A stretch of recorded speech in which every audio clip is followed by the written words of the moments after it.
I'm Steven Rennell, the host of the Meat Eater podcast and the Netflix original series Meat Eater. As a hunter and wildlife enthusiast, the question comes up, how can you justify killing and eating animals that you love and protect? Well, that's part of what we wrangle with on the Meat Eater podcast, along with broader and often funnier discussions about living an outdoor life in the modern world. Listen to the Meat Eater podcast on the iHeartRadio app, Apple Podcasts, or wherever you get your podcasts. The views and opinions expressed in this podcast are solely those of the podcast author or individuals participating in the podcast and do not necessarily represent those of iHeartMedia, How Stuff Works, or its employees. After the attack at Lake Berryessa, the Zodiac fell silent. There were no more letters, there were no more phone calls after that initial phone call to the Napa Police Department. And we don't know why, but 2 weeks after the attack at Lake Berryessa, the Zodiac resurfaced in San Francisco. And while he had already sent a letter to the San Francisco Chronicle establishing himself as a link to San Francisco, he hadn't committed any crimes there that we knew of. In the newsroom, our ears perked up, obviously, a little more about this kind of case. Now you've got 3 cases, and the one guy claiming responsibility and providing in some of these letters details that only the police would know, so they'd verify that he was at the actual scene. But it wasn't until October 11th, 1969, when Zodiac first struck in San Francisco, that I think the Chronicle went into full-on serial killer mode, if you will, for a couple of reasons. One is, in this case, Zodiac hailed a taxi in front of the current theater on Geary Street in San Francisco. He asked to be taken out to a fairly upscale neighborhood called Presidio Heights, where he instructed the driver to stop. And once he stopped, he asked him to go another block for reasons no one's ever figured out. And when they got to the next corner, Zodiac shot the guy in the back of the head and killed him. And this cab driver's name was Paul Stein. A man in a mask robbed, tied, and stabbed them, leaving them for dead. Subject stated, I want to report a murder. No, a double murder. I did it. A man who wore a medieval-style executioner's hood, carried a knife and gun, and intended to use them. They haven't arrested me because they can't prove a thing. I'm not the damn Zodiac. Who is the Zodiac, and where is he? From iHeartRadio, How Stuff Works, and Tenderfoot TV, this is Monster, the Zodiac Killer. Taxi drivers are the unspoken experts of their cities, the unofficial tour guides, per se. In a big city like San Francisco, taxi drivers are ubiquitous. They're everywhere. They're a constant, a given. And because of this, they were also an easy target for the Zodiac. Think about it.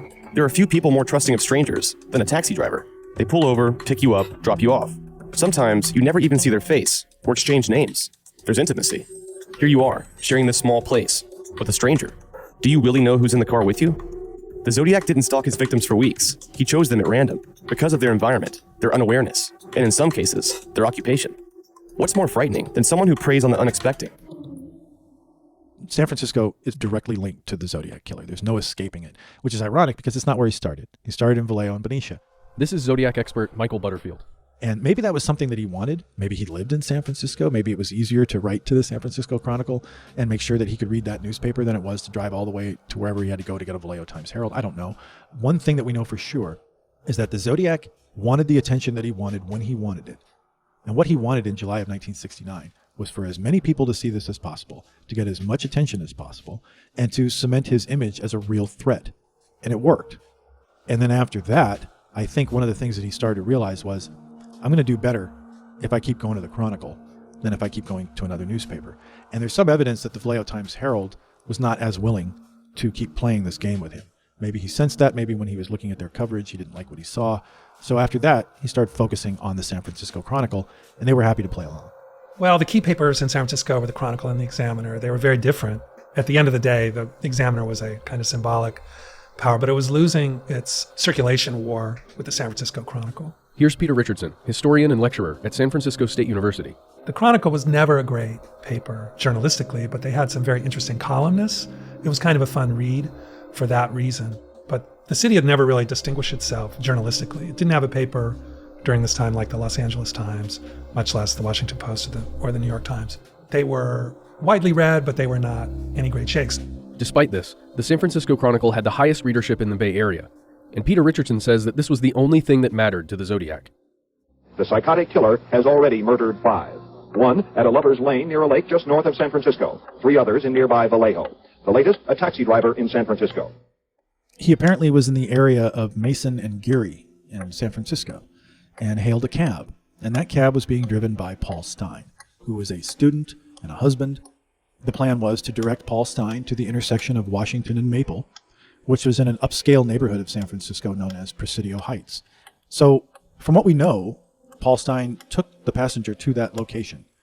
What we don't know is why the cab eventually ended up 1 block further west at Washington and Cherry Streets. Some kids were in a house across the street, and they heard some kind of commotion and looked out the window. And they saw a man in the front seat doing something to the cab driver. They thought that he was stabbing him or doing something to him. And they watched as the man handled the driver, and then they called the police. And apparently, while they were talking to the police dispatcher and they were describing what they were seeing, something went wrong. Instead of describing the killer as a white man, the radio dispatch to responding officers described the killer as a black man. The witnesses watched as the man finished whatever he was doing in the cab. He got out of the cab, he walked around to the driver's side and appeared to have some sort of light-colored cloth in his hand as he was wiping down the cab or doing something on the driver's side of the cab. He then turned and walked north up Cherry Street. 2 days later, the Chronicle received a letter, and only the Chronicle, from the Zodiac. This is former reporter Duffy Jennings. He was there when the San Francisco Chronicle received this now infamous letter. As the woman opened it in the editorial department, a piece of bloody shirt fell out with the letter. This is the Zodiac speaking. I am the murderer of the taxi driver over by Washington Street and Maple Street last night.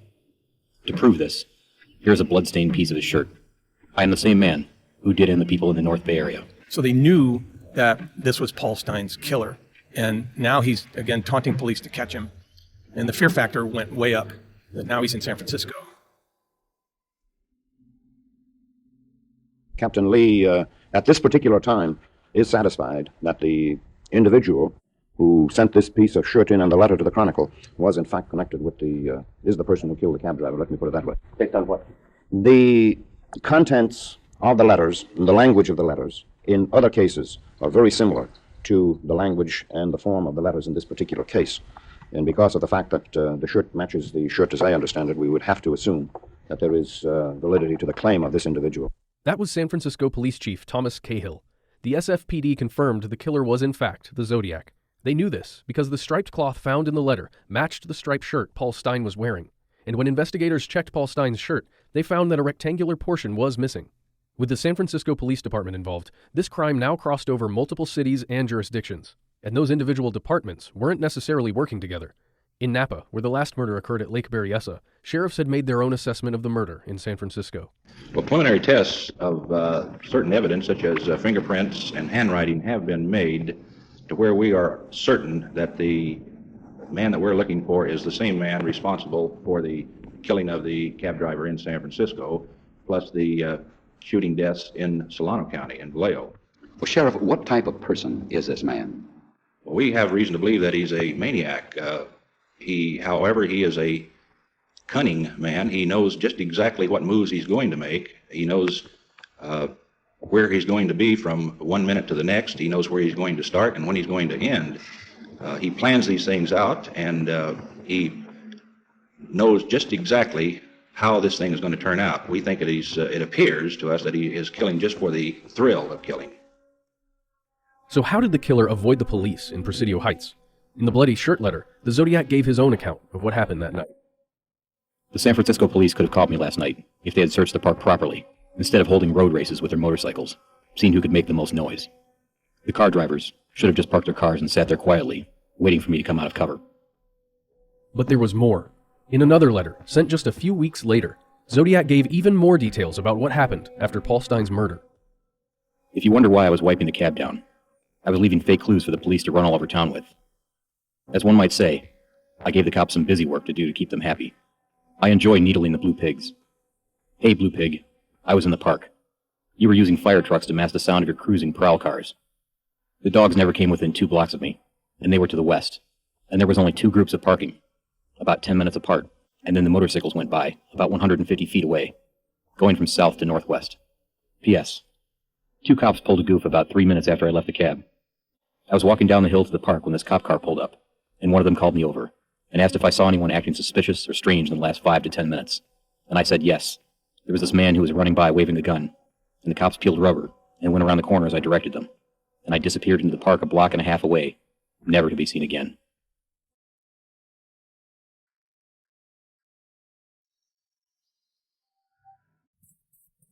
I'm Steven Rennell, the host of the Meat Eater podcast and the Netflix original series Meat Eater. As a hunter and wildlife enthusiast, the question comes up, how can you justify killing and eating animals that you love and protect? Well, that's part of what we wrangle with on the Meat Eater podcast, along with broader and often funnier discussions about living an outdoor life in the modern world. Listen to the Meat Eater podcast on the iHeartRadio app, Apple Podcasts, or wherever you get your podcasts.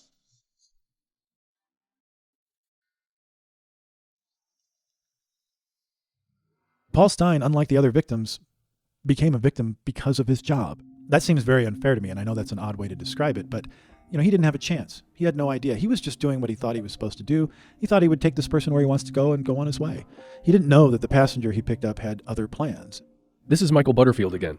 He's interviewed numerous people who were on the scene that night. And while the kids were watching, the first responding police officers arrived. And that was Frank Pita and Armand Pellicetti. And Armand Pellicetti told me in several interviews I did with him over the years that he arrived at the scene, he saw the kids coming out of the house, he directed them to stand back, he asked his partner to watch the area to guard the crime scene, and he approached the cab with a flashlight. He said that when he got near the driver's side, he could see some sort of impression on the outer door that appeared to be blood and maybe fingerprints. He then looked inside the cab, and he saw Paul Stine's body laying in the driver's seat. And according to Armand Pellicetti, it was obvious that he was dead.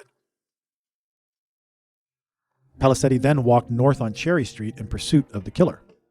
And at some point, he encountered two other police officers who were responding, Officers Don Falk and Eric Zelms.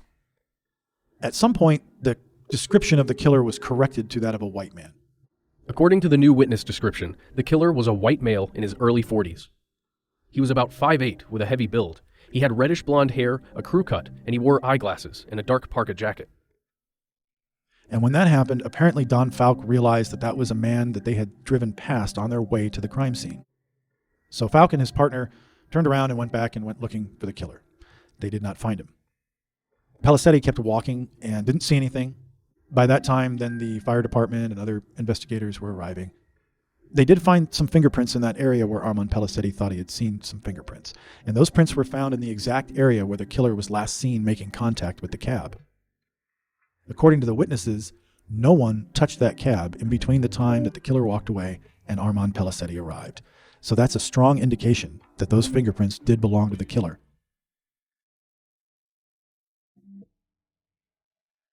I had a lot of questions about the murder of Paul Stine. Why would the killer change his MO so dramatically again? The Zodiac had previously focused on young couples in isolated areas, and his weapon of choice was a handgun. He escalated his attacks when he wore a costume, then tied up and stabbed the couple at Lake Berryessa. This time, he went back to his regular clothes and back to his gun to kill a lone male cab driver. It just didn't make sense to me. To better understand, I first wanted to retrace the Zodiac's steps that night, to take the same route in the back of a taxi. So I started where he did, near the intersection of Mason and Geary in the Tenderloin district. There's a theater nearby that the Zodiac may have gone into. My name is Oliver Sutton. I am head of security for the ACT Theater for more than 20 years. I've known this area virtually all the time I've lived in San Francisco. The Zodiac, the first murder to take place in San Francisco. A patron came out of the ACT Theater. At that time, it was the Geary and the ACT American Conservatory Theater. I don't know what show was going on at that time, but he could have just gone into the lobby, used that as a backdrop, or he could have actually been a patron of ACT that came out, hailed a taxi, and murdered him. I'll take you into the lobby, turn the lights on, and give you a chance to see where it took place. This is the actual lobby of the, let me turn the lights on. So the killer, he would have come through these double doors. They filmed it that way for the movie, that he walked out of these double doors and hailed down a yellow taxi, a yellow cab. Being a hack in any city is tough because you don't know who's getting in the back seat of your car. According to the story, the victim was not chosen. It was just a random victim. Crime of opportunity. From there, the killer called a taxi and was picked up by Paul Stine, so I called a cab too. I asked to be taken to the corner of Washington and Cherry Street in the Presidio Heights neighborhood. It was about 3 miles west, 15 minutes by car. And oddly enough, my cab driver's name was also Paul. Senator, she lives over there. Diane Feinstein. Feinstein, really? Yeah, she lives over there. Paul and I got to talking. He had heard about the Zodiac case, but didn't know much of the details. He asked me how many people the Zodiac had killed. I told him how many the police had confirmed. He wasn't impressed. He's small time. I know, and he's small potatoes. He shot a ton of people. The reason why it's such a big deal is because he was constantly writing to the Chronicle. And of course, he was one of the first one. I mean, He was one of the first, and he was in the paper. So when he did something, he made sure that the police knew it was him that did it, right? Yeah, he would send He wanted to really claim, I did that one. Yes. I don't want nobody else to try to claim it as their glory. Well, this is me. I did it. Well, here's where it gets crazy, though, man, because he, like in the beginning, like with that one, Paul Stein, yeah, he sent a piece of the guy's cloth with his blood on it in his letter to the Chronicle, right? And it was a cab driver, right? It was a cab driver, yeah, named Paul. Guess what my name's Paul. I even got that spooky, man. Right? I got bumps. I got goosebumps on me. You're not related to the Zodiac, are you? When we arrived on the scene of Paul Stein's final moments, I got out and just listened for a while. A few cars drove by, but there wasn't much, if any, foot traffic. It felt like a different universe from the bustling city that was just a few blocks away. That's when I realized the Zodiac sought out these types of locations. Quiet, unassuming areas. Places that seem almost peaceful, miles away from anywhere you might consider dangerous. A country road, a public park, and a popular vacation spot on a lake. In this case, a beautiful upscale neighborhood in San Francisco. It made me wonder, did Zodiac want to strip away the feeling of safety from these places? And as I'm standing there lost in this thought, I see a man walking towards me. He's carrying some takeout. He asked me what I was doing, and we got to talking. The man requested we not use his name, and we altered his voice for privacy. Because it turns out, he was related to someone who witnessed Paul Stein's murder. So it was my father, who's actually since passed. He was just a kid. He was a kid, and he was just playing downstairs, and he just, looked outside the window and saw a yellow cab and kids being kids there, nosy, and they looked in, and I guess, from my memory of what I was told, saw someone slouch over in the car who, come to find it was a culprit of the Zodiac, and he called the police. And his family, or his mom and dad, were down the street at a party, and, they called him, he's crazy, I think someone just got murdered. Police came, and that's what they came to find. And he's been hassled, by every investigator since, trying to solve it, but I don't think they ever found him. He didn't like talking about it that much, but I think it was either from that window there, the first floor, or it was from the third floor.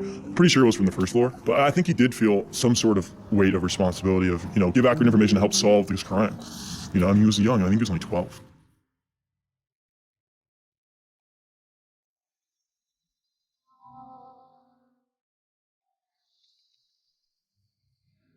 The Zodiac's move to San Francisco meant there would be a lot of changes in the investigation. One of them was that was the first time he had struck in a major metropolitan city, which meant that a major metropolitan police force would be assigned to the case. Two of the investigators assigned to the case who arrived at the crime scene that night were David Toschi and Bill Armstrong. Dave Toschi was sort of known as a celebrity cop. He liked media attention. People who lived in San Francisco were accustomed to seeing his name in the newspaper or his face on television. And when the Zodiac crime started, that just naturally increased because now he was in charge of the hunt for the biggest serial killer in California history. He was identified primarily as the Zodiac cop. In the movie Bullet, Steve McQueen supposedly based a lot of his character on Dave Toschi, including the way he held his gun and things like that. And there's also stories that the movie Dirty Harry was inspired by the battle between Toschi and the Zodiac. There's a madman loose. Give the message to the Chronicle. We'll agree to pay. We'll tell him we need time to get the money together. Wait a minute, do I get this right? You're gonna play this creeps game? It'll get us some more breathing space. So it might get somebody killed. Toschi and Armstrong investigated the scene, and at a certain point, those fingerprints were discovered. There was also a pair of gloves that were found underneath one of the seats, I believe, as well as a shell casing that appeared to have come from the Zodiac's weapon. The bullet came from a 9mm pistol, but it was not the same 9mm used to kill Darlene Ferrin.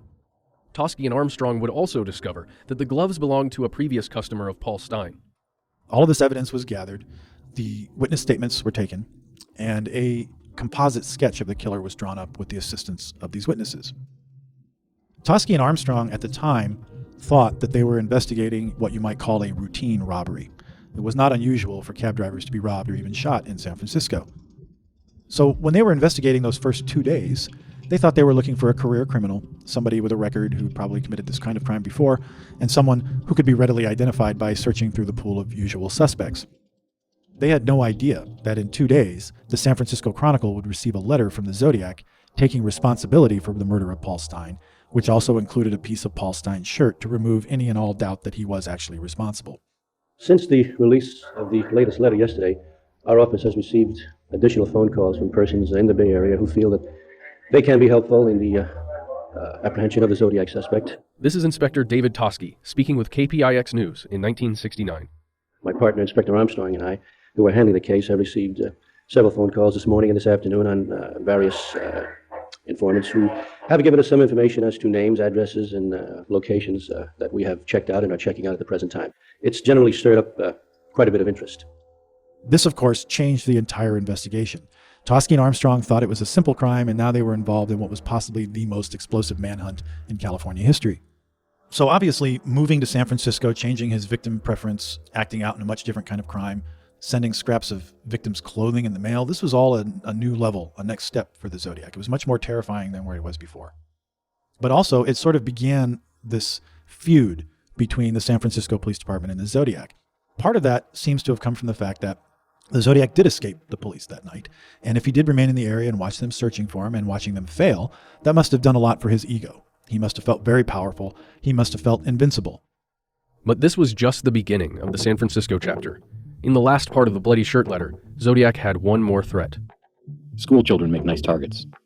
I think I shall wipe out a school bus some morning. Just shoot out the front tire, and then pick off the kiddies as they come bouncing out. Signed, Zodiac.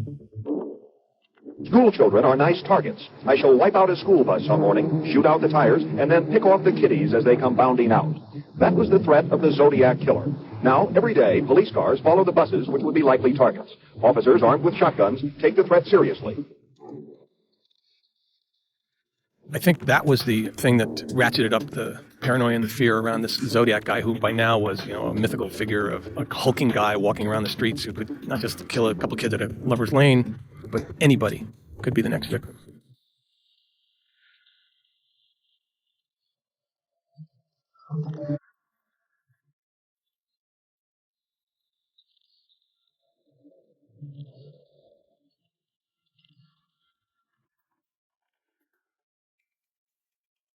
Next time on Monster, the Zodiac Killer. We have a number of plainclothes officers following buses in the morning and in the evening. I remember as a kid having a cop car follow behind us, and I remember that because as kids we would all kind of run to the back of the bus and wave at the cop.